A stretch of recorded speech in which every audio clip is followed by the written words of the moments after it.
Hi, sweetie. I'm done. I'm ready for work. Yeah. You are sorting out breakfast for. Yeah, for the family. Today's going to be a very busy day, a very busy one. So I'm trying to get to work a bit early, but I'll be back by lunch. So just do lunch for us. Oh, Lunch. We just have lunch together. alright. Yeah. So I'm going. But before I go, I just thought I just need to apologize for yesterday. What happened yesterday, I don't want to go to work with a heavy heart. So now I'm going to sorry for that. Please forgive me. Sorry for lying. Not really. I think the whole thing, my emotions are kawandisa, and I apologize whatever that happened. I think the whole thing, please just forgive me. Yeah. Next time ungokumbira regero nguva ichiripo because apa 8 years unoita chinhu wazokumbira regero izvo zvinoti zvafumuka peve pasina kufumuka handi mwana waitosvika pakuroorwa ndisingatombozvizive kuti kune mwana kusaidi. Yeah, you are right. Yeah, right. No, I didn't handle the whole thing very well. That's why I'm apologizing. I would have done better. Yeah, I could have done better. It's okay. Ndo nienda nditongofunga nezvayo pandatozomboona kuti iwe uri munhu wenyama hapana asingatadzi. Saka sevati I think tinofanira kungoregererana. You mean it? Of course. Thank you so much. You have made me happy. You've made me very happy. Thank you so much. Yeah. So I think. Okay. Mwana wedu tuita sendiwa tapiwa na mwari. Yeah, well, at times maybe my own teacher and but let's accept it and move on. That's true. I'm a bit drained, so I know. Don't think that maybe ndakatsanga mandina. Okay. Kuti ungozi kuti ndasiwa mwana ne 8 years anotoenda kuchikoro. Yeah. Aisinyori kwamutongopira ningepini. So they will start Oscarable. And I'll do that. You have a good day. Have a good day. I'll be calling you. I know you're not okay, but I'll be talking to you. And Yes, you go. all right. Have you later.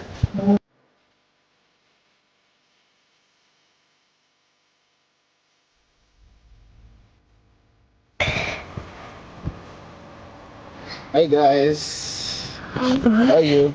You're playing? Yes. No one wants to play there, so I'm now gonna new friends. Oh, is it? Wow, beautiful. Thank you so much, Thank you for keeping a company. Nice. So guys, I'm going to work now, right? Okay. Yeah, I'm going to work. Ruimbo, what should I bring you? Biscuits and... Now speak up, I can't hear you. Biscuits, okay. And?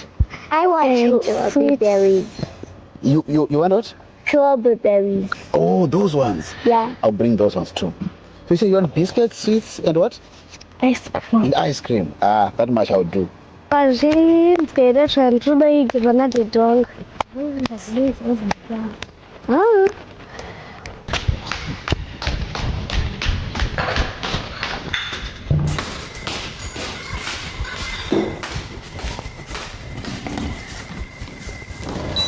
Hey. What are you saying? Not friendly. Drinking pie. How's that change your order? What's your number one? Kumba wako chiriwa? Hakuna. Saka hicho choro hiki birthday.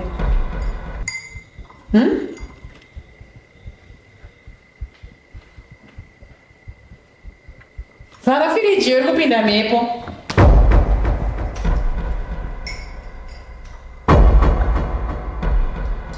Kunditarisire uchikwidza uchidaro.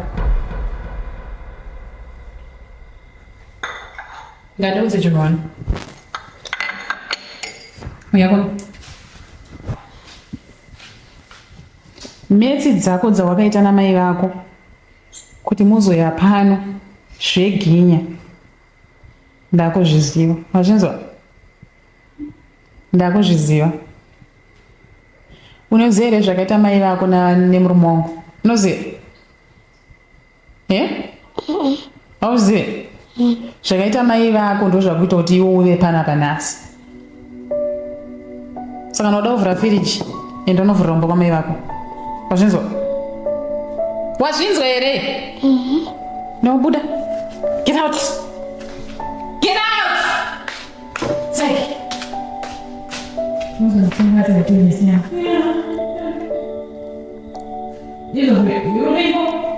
Ma?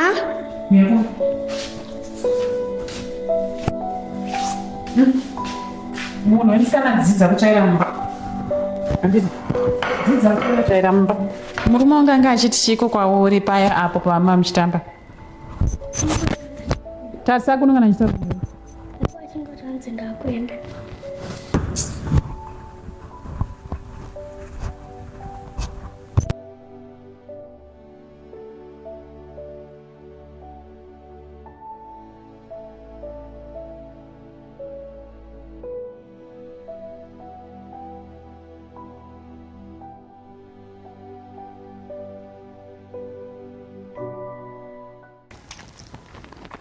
Wazana mama kama igara huko. Andikusiye. Mati? Andikusiye. Nokusiye kwa igara huko ze. Wadzabo. Ndisadzizele. Ndisadzidza. Azine. Mwe kwana twarume vanhu vasingatiningiriki. Unonibatira zvinoiti ndisama kumba masofa handimi handisama kumba masofa wazvinzwa masofa aya anonetsa kuningirika nayo anonetsa kuklina zvekuti iwaya anenge akutoda mari yakawandisa wanzwa yakawandisa kuti aklini saka kana uchigara usagara uchisama kumba pamasofa handiti uyogara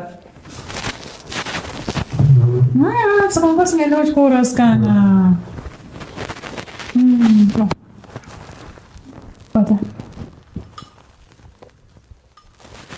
paunonyepa inini handini munhu apa uda kuita sei Makatuni. wati Ona makatuni. hausiri wabva undiudza izvoti wanga usiri kudzidza kwangu uchigara wambokumbira kuti mama ndokumbirawo mabhuku apa uda kuona tv apa kuchikoro wanga usingaendi unofanira kunge uri grade Okay. saka uri kutaura kuti unofanira kunge uri grade 3 mutumbi wese usingaendi kuchikoro iwekayo sanyepeyo mimi ndimi vanhu vanonzi hawatonyepa wanzwa ndimi vanhu vakunyepa kashi wakaenda usanyepa wakaenda kupi nyepa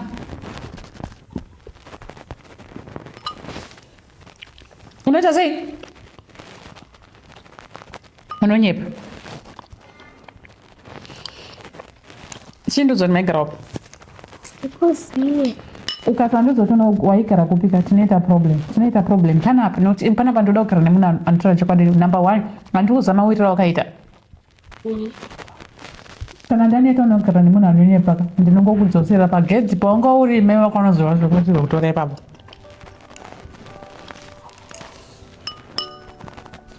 siya remote yangu basi ngaoni ipapo ndanoda munhu aita sei nokuti kalonza mabhonzo iwa pasofa anosvibisa sofa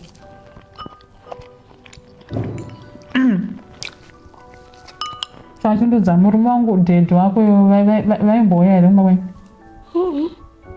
nosauya maiona kupi taura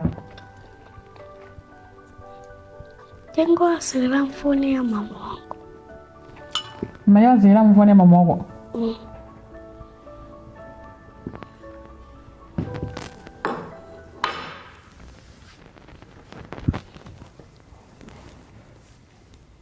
vachifonerana kwachite vachifonerana mama wako here vachitaura kuwhatsapp here vachiita sei ndoda munhu anitaura manini uda kugara panapa handiuzotauna kwekugara handizozama mama wako kutamba kunani kwandiri handiti saka taura zvandinonzwa unotaura uzive ndakuona maansa ako akawanda zvinhu zvese unotaura uzive Ibzvangu ndakuzviisa patebo. uda kucheta mabhonzo patebho uda kucheta mabhonzo eva ndakupa patebho iwe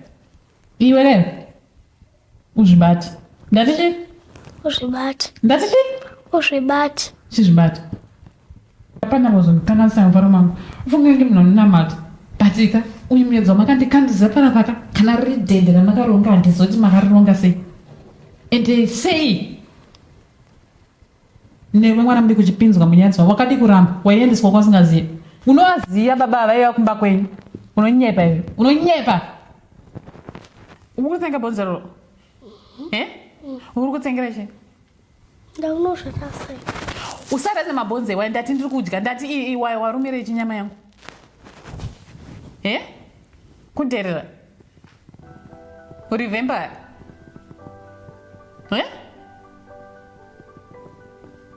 ndati wakabva kupi kwaigarawo kuziva waigara upi kupiko kumba kwenyu kupi tell me waigara kumba kwenyu kupi ndowandauziva dautera mai vako ndinokusiya kuna mai vako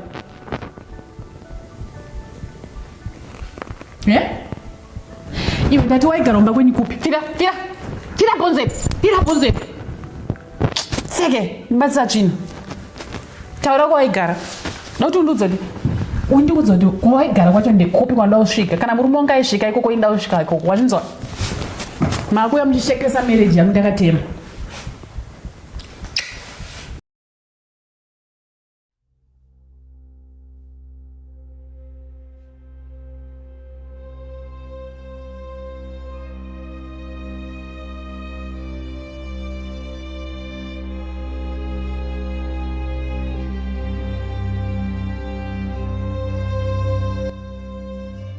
kudya mabhonzo iwayo unenzara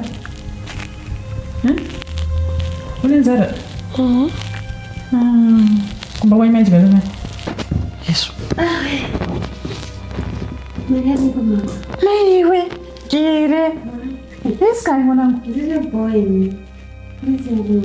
kuno kuribo kuna iwe ipeso ndaenda kutoti panga uchadzoke ndivaingoti ko munhu uya wakukwara nebasa wega aiwa ndandichidzoka mama inyengotika ndakasvika kumba kwedu kune choto angoita 3 days vari pachoto right asikakuriraitako indakakupa ofi ye3 days wakuzvipa svondo vana inini masikana munozotamuri chakanaka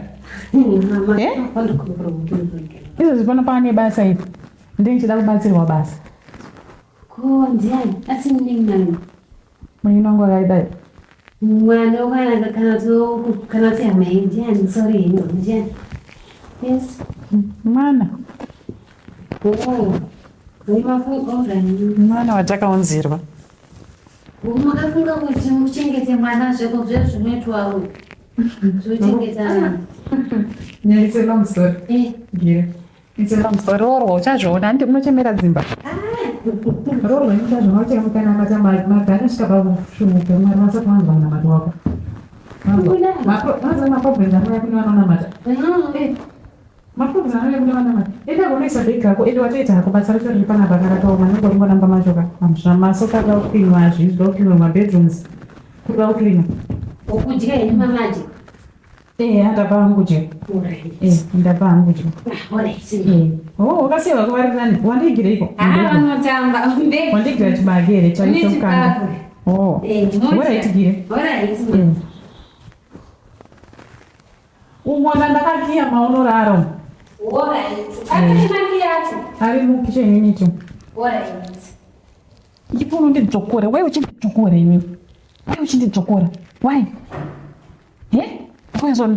kuzondiuraya taidziwa nepinyasha knock hey guys it's cold out there door rakavhurika so hamusi kutya chando here plus mosquito I think angachida kupidza imba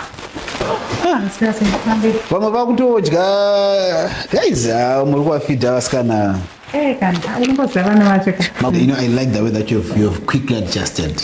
You know me. It's such a darling. That's why you chose me. Yeah, you know what?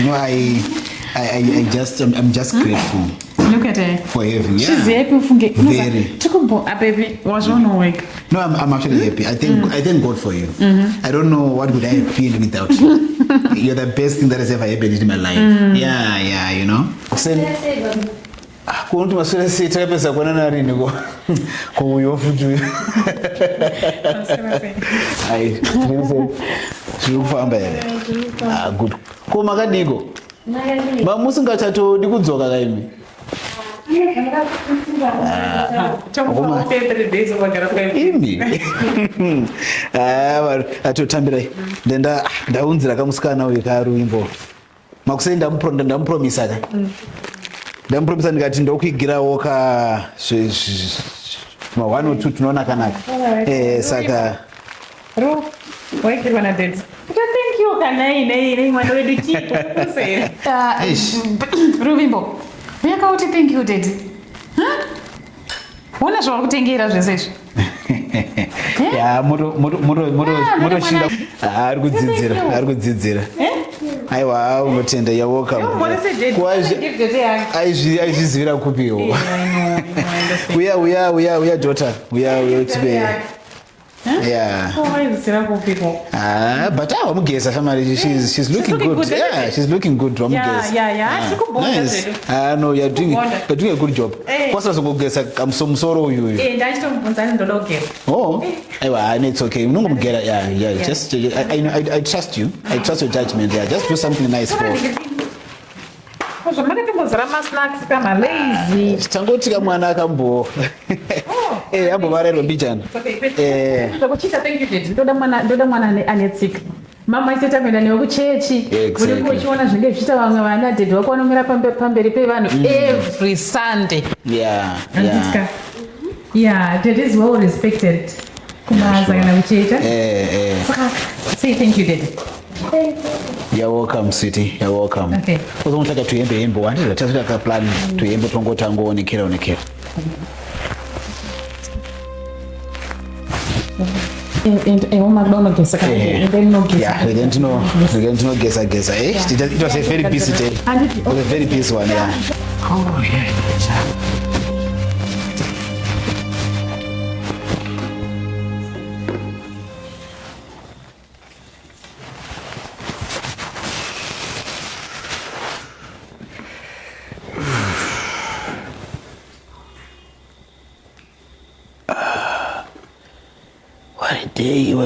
What a day.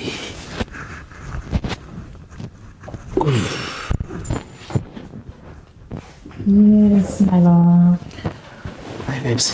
Hey, baby. You're good?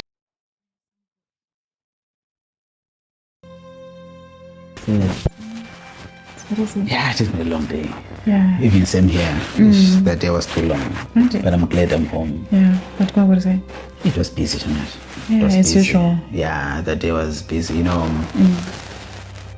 Some things that I was doing, I had to work. I didn't even have my lunch.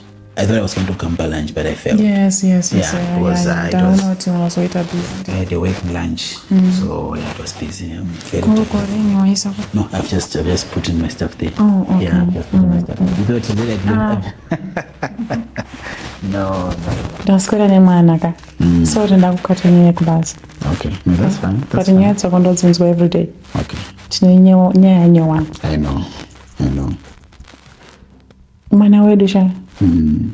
Ndaswera nchinyatsonzwa kuti anofungei ari kudei andotka. She's a good girl, I think.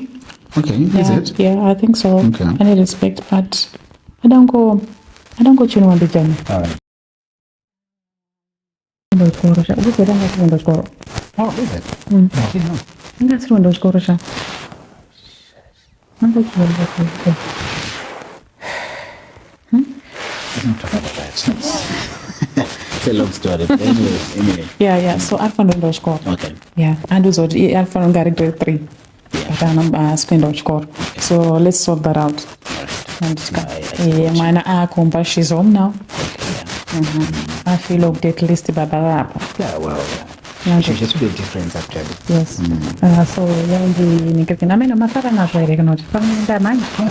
I'm happy. That's exactly what I expect from you. I always say. Yeah, I'm impressed. I'm impressed. You know, I'm actually becoming very teary right now. I feel like Oh crying. no, please, like come on, no, please. No, that's fine, but yeah. We are into for the Pramdes. Yeah, sure. I need to take a bath. He's a rookie candidate. Yeah, it's but I'm sure to you know what you know pieces of it. Yeah, I just want some like lukewarm. Yeah. All right, and then you can cook this side. No, that's fine. It's all right. Shaman. Nyama hii ndio bigane. No, sema big rank one. Ro ziwa. Pink. I'm impressed. Those are by chincha ndinowanza kushua every day ndikubasa is to come and have your food. Unoza muzvatodya kumabasa kwedu. Kungodya kuti tirarame. I know. But otherwise, you know, you wish to come and eat such good food. That's why ndichida kugara ndakakuisira chikafu chekuti munodyira kubasa. Yeah. Because ndozoti chimwe chikafu chacho kungodya madzeketembo echawo. Ndakati kuti murume wangu ari kudya tsvina idzodzi. Otherwise baby uri kunakirwa ka. Izingaiti. Izingaiti ndokunozikuroora kwatakaita. Enjoyed boss basa ramunoshanda kunze kwariombe. I think kufanira kuronga session kuti chechi kumbodzidzise madzimai kubika. Madzimai they need to be taught to cook. Because arumboona even kuchechi kwa marume panobusa chikafu changu so awanda kunozikurowa niani. Hey sweetie. Hey baby. Hey. What right? Sweetheart. Unogara ipapo. Mama wako ari panapa. Ndinogara mama wako. Come here baby. Nongaona mama wako. Ugari kuri na mama wako. Come baby. Ish. And you know what, kandokufara because aradza kuda kuva part of us. She knows that I belong. You see?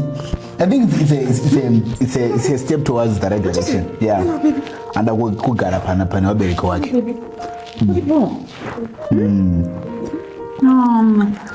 Yeah, I'm seeing improvements. You know, my days akasvika angari a bit subdued. But right now I think kutouya kuda kuya pane vamwe it means that you are doing a good job. I'm impressed. Come on. I'm impressed. Keep on doing what you're doing. Baby. Yeah. You know what? Chapa mauri ndechangu. Mwana wako mwana wangu. Don't say that. I'm telling you. You are speaking to my heart. Baby. I'm telling you. I'm telling you. You know, if I was a woman, I would have said I'm blushing. That's music. That's music to my ears. Yeah. Ndichatoona kuti oenda pachikoro padhuze apo. Ndokunyorera mafizi acho zvese. Mwana oita sei? Patingadota nimo. Ndokuisivisa. Adede. Panchamuroda drink kana kuti. No, I think ina moto. Dede vanoita nemadrinks ayo Manasiko vachizvimwa kubasa. Yeah. Saka I think yeah, just a glass of water. Yeah. Munziya dede mvura. Yeah. Komana ndokunesera.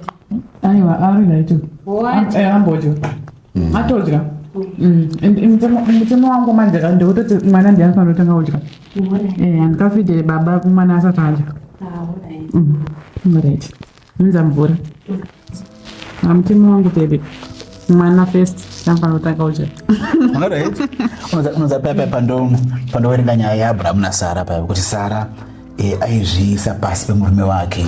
Sara aida murume wake, aiti murume wake shewe. You know, I see a model of you. You know, I'm grateful to God. Thank you. For giving me you. Thank you. Yeah, you're such a blessing, you know. Yeah. Yeah. Alright. Exactly. Sakwe usikumbukira richichururuka mvura mai vegere ndakakudzidzisa kuti kana uchiunza chikafu chadhedhi zvakafanira kuti vanhu vemuchechi vachazouya nditi uchivapa chikafu chichichururuka. Daddy is a respected man. Ndizvinofanira zvinoita kuti wavashora havanozvijaira ndokura ndichikudza but it's okay. It's okay. Ndo zvazvinoita kakasa uri kuofa Wangokanganaka. No, that's fine. Thank you so much. Alright. Shama, but temperatures they've dropped, I think we need to go shopping for some jackets, Yeah. Also near Wimbo. Yeah. We need to shop for some jackets, because the temperatures are dropping this late. sezvinomuchidya dongotamba naye ndotamba nemwana mudiki zera rako unotamba naye zera rako siti wasiya waenda aiwa ndiri muna nokorapisa vana aiwa wasiya waenda wadongonota zvomukicheni ka wasikana ka aiwa korapisa mwana aiwa wasiya mudedzerechi sorry mama aiwa sisisoni ndingobvunza umudedze chi mwana wangu ndechemuproject I know. zvapa mimi mukudya Siti, never mind. Let's let them go and have their good time. Sure. I think they also want to do a catch-up bonding and as well, you know. I think it's. Remember to start down one night. We just already 2 foot. Yeah. So they need to actually get to know each other, be familiar with each other and everything. So let's leave them to be. Yeah, it's okay, Daddy, if you say so. Yeah, sure. Can you do that? Yeah, it's okay. Yeah, you can. Take it. Yeah. Uite zvaunoziva ikoko handiti Everyone, ndikuzwa kuguta, but when the food is nicer, I will finish it. Yes. I will finish it. Ndikuzwa kuguta. Daddy, But ndingoita kuti apiwe kasnaka handiti but uchiri kudya. Let's finish up eating. Any time adya sadza ndiye atanga kudya ndiye. So ndingofunga kuti nenzara let me just give her a snack. You know zvamamutengera zvezve like let me just give her something. I'll be back quick. But baby, you know kuti hazvina problem kuti umupe snack, but isisu takuda tichitiswa matable manners. So good kuti usimuke pachikafu choringa uchidya. I know you love her so much. I know that. Yararaitete. Kunyazoguta idya fast.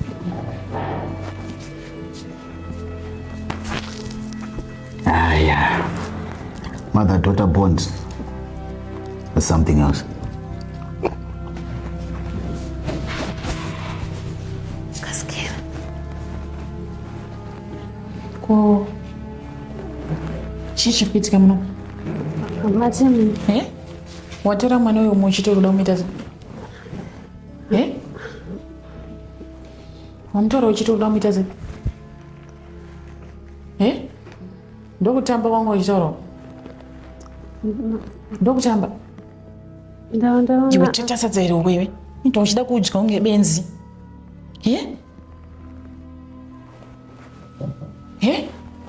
Ndo uchida kudya unge benzi ngofunga kudya.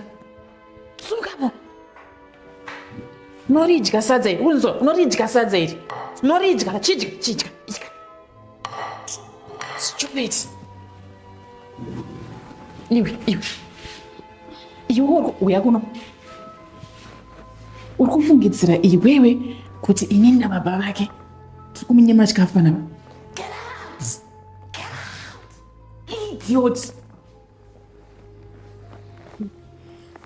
Ini nababa vake tiri kuminyema chikafu. Kana ndiwomugoni ndiwomuzivi handiti ka unozivisisa ka kwanga uri kuofi 5 days kwaudzira 5 days udaudzokirako unodzokerako kwada kuti ngochi unozisisa ukada kuti ngone rudo nevana astereka unokudzokera wazvinzi usandijairire wandibhowa uda kundita munhu akashata inini uda kundita diabros inini da muchindisa pamuedzo ndichizvinamatira why ndizvoone ramba uchita dzvene rako ndikuone wazvinzi usanditukisire maziso bhowa idiot tingi kuti ndechitamba nevanhu Mama.